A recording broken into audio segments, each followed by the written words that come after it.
Story recapped here. Today, I'm going to explain a comedy, horror, and romance film called Spontaneous. Spoilers ahead. Watch out and take care. Mara Carlisle, a senior, attends her pre-calculus class on a typical school day in Covington High School. She drops her pencil, and as she picks it up, something explodes. Blood is spattered all around the room. The rest of the class end up in a state of shock after realizing that their classmate, Caitlin, has exploded. Her seat is drenched in blood and her remains. Mara stares at what used to be Caitlin's seat, her mind grasping at what just happened while the rest of her classmates rush outside. Even though Caitlin was sweet and airy, she used to be the Dalton twins' #1 customer. The twins, Joe and Jenna, are also infamous for being the top dealers in school. If a student's looking for a high, they go to the twins. Mara meets up with her best friend, Tess McNulty, outside the school. Tess is shocked by the situation as Mara tells her that Caitlin exploded like a balloon. Tess notices Mara's shoes drenched in their schoolmates' blood. Investigators arrive at the scene and gather Caitlin's remaining stuff. They conclude that she was not a bomber because no weapons were found. While at the location, the investigators find nothing but a bloodbath. They are surprised to see the whole classroom covered with Caitlin's blood as they retrieve more evidence.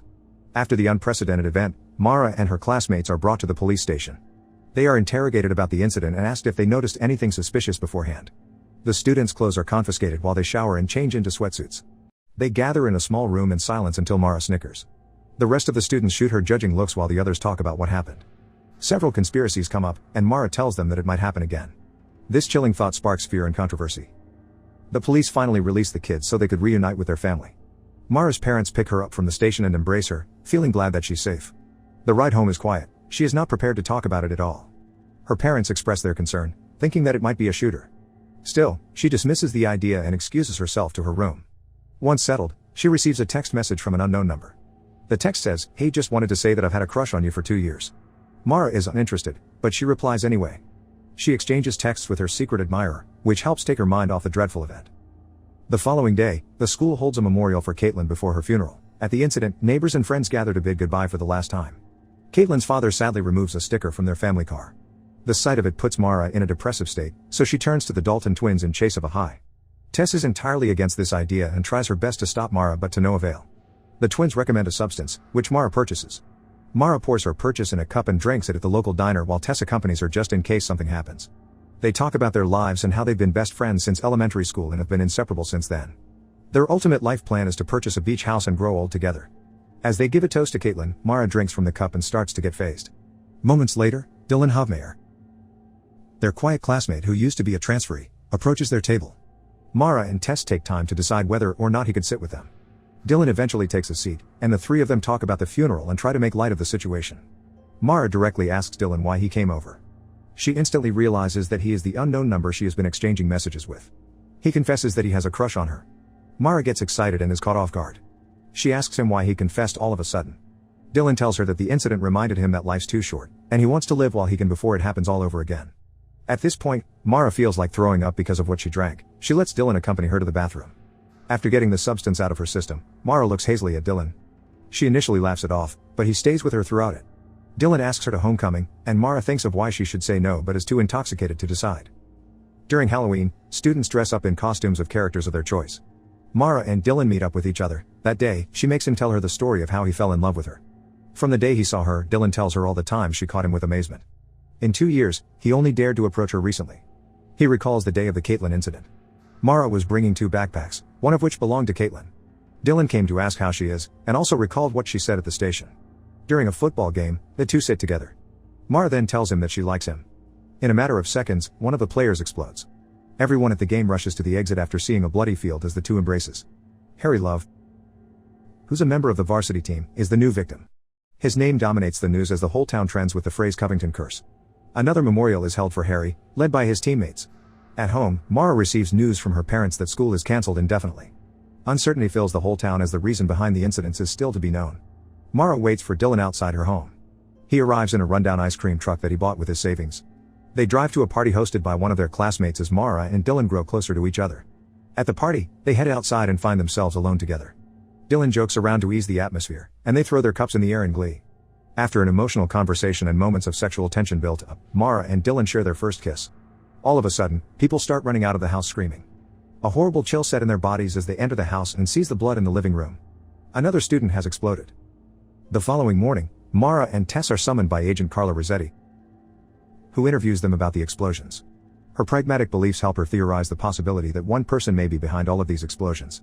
Mara and Tess are clueless about what to tell her, as they have no idea what is happening. After the meeting, Mara heads to the Dalton twins' home to inform them that Agent Rossetti thinks that illegal substances caused the explosions.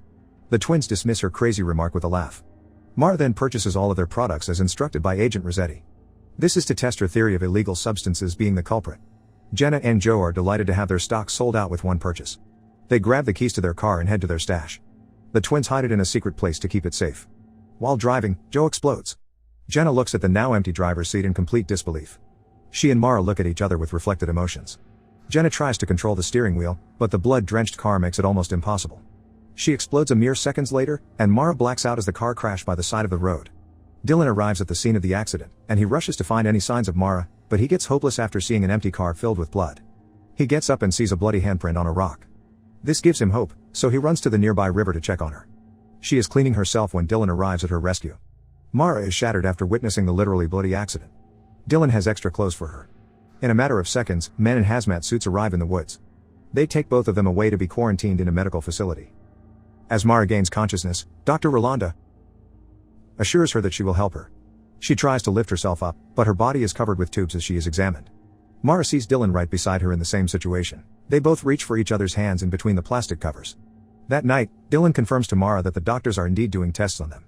He also tells her that the whole class is in the same facility. They move their beds closer to each other, and Dylan romantically asks Mara if she could be his girlfriend, to which she says yes. The following day, the series of tests begin.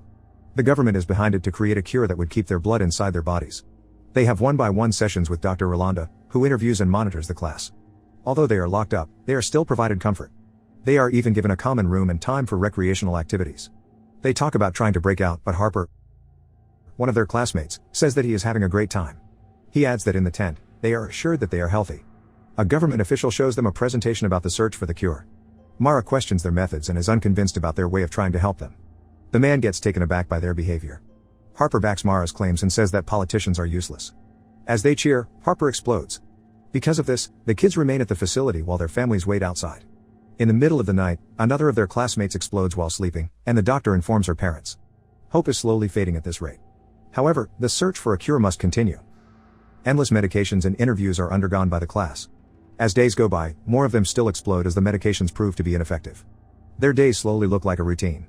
By the time they think that the perfect medication is formulated, the kids are released home. Their families welcome them outside the tent. On the way home, Mara is ecstatic, to say the least. She notices that although Christmas is around the corner, the streets do not look very lively. She asks her parents why there are no decorations. They reply that the citizens do not feel festive because of the human explosions. The three of them arrive home, and they surprise Mara with a Christmas tree. She gets delighted and excited as they add more ornaments. In their small living room, she shares a special moment with her parents while they smoke. They all continue to take the medication prescribed to them. On Christmas Day, Dylan comes over to her place, and they share an intimate moment together. Whenever they are together, they both feel safe, as if the incidents did not happen. School is resumed, and Mara is dreadful about the idea. Tess motivates her to attend as things are going back to normal. The kids are back to class, and their teacher assures them of their safety. The days since the last explosion is also recorded on their whiteboard. Cole, one of their classmates, wears protective gear. His whole body is covered with shields. The rest of them look at him with confusion. Agent Rossetti continues to monitor the kids and their health. She has temporarily set up an office in their school to check on them closely. According to her, it is always better to hope for the best and expect for the worst. On Dylan's birthday, Mara surprises him. She designs a barn with colorful lights and plays music in hopes of bringing back Dylan's childhood memories. Both of them enjoy the music as they dance together. Dr. Rolanda visits them at school the following day to inform the class that the medication, also known as the snooze button, will be available over the counter. According to her, the snooze button is not the cure but just a treatment. She asks for a volunteer to step forward as she demonstrates how the medication works. Steve volunteers and goes in front of the room. Dr. Rolanda instructs him to do movements. Out of nowhere, Steve explodes. In a matter of seconds, more kids explode inside the room. They stop for a moment and rush outside to run. As the stampede starts, more of them start popping, leaving the whole premises bloody. Mara and Dylan run together as they make their way out. It is complete chaos. Cole grabs Mara once Dylan gets farther away from her. Unfortunately, the only thing that the protective gear has done to Cole was to keep his blood from splattering. Mara finds her way out. She is afraid to be alone, but luckily Dylan comes to her again. They feel ecstatic that they could escape, but their celebration is cut short when Dylan suddenly explodes. This leaves Mara in a pit of sadness and blood as she makes her way home. She could not even speak or cry. The sight of Dylan being gone numbed her. Days go by, and Mara just locks herself at home. She could not bring herself to go outside and attend Dylan's funeral. Their spontaneous love story has ended abruptly in the worst way possible. She spends her time watching Dylan's old videos and mixing cocktails. She falls into a pit of alcoholism to cope with her sadness. Mara's father just looks at her hopelessly, but he knows that she needs this break. After a night of drinking, she goes to Tess's house to invite her to go drinking. She discourages her from going to school, but Tess refuses. The van to school arrives, and Mara is left alone drunk. She starts crashing protests and continues to get herself drunk for the day. Agent Rossetti comes to help her, but she throws a liquor bottle at the agent's car. Mara is hopeless about her life. She is sure that at any moment, she might explode as well. She looks up updates on the internet about the Covington curse and a tragic series of explosions among her peers. She comes to the school one night to look at the shrines and think deeply about what she should do about her life. It is now prom night. Mara sits on a swing in an empty playground when Tess sits beside her. They reconnect with each other and start being friends again. Tess informs her that she is leaving to start a new life if time permits. Mara continues to finish the bottle of liquor in the playground before attending prom. Mixed emotions can be seen among the students as they are graduating incomplete. As it is also a graduation event, they receive their diplomas. Mara takes the stage and talks about how it is her fault that the explosions took place. She says that she is the reason why it happened. But everyone moves on, as they know she is drunk. Another student says that it is her fault, and the rest of them say the same thing. Mara walks on the streets faced. She ends up in the cemetery to visit Dylan's grave. She misses him so much, but she cannot do anything but feel his presence. She lays down on the ground out of misery. Dylan's mother arrives as well, and they both lay down. The love that they share for the same person still remains despite him being gone. They comfort each other in their own ways as they recall memories of him. Back home, Mara's mom and dad are waiting for her in the living room. She comes to them and apologizes for her behavior. Her apology is accepted, and they embrace their daughter. High school is over. Mara prepares for a new life ahead of her. One thing does not change though. She still continues to take the snooze button. Before leaving, she takes a last look at her room. Her parents send her off with a hug, and she drives away with Dylan's ice cream truck. The reason behind the explosions remains a mystery. They have no choice but to accept that it did happen and move on. 31 senior students died in total. Mara questions why she isn't one of the unfortunate ones. She drives away, and for a moment, she feels happy to leave the town. She imagines how her life would be in the future and starts to be hopeful again. She comes in peace with the fact that sometimes, people explode. Subscribe to watch more videos like this. Turn on notifications. And leave a like, it really helps the channel out. Thank you for watching.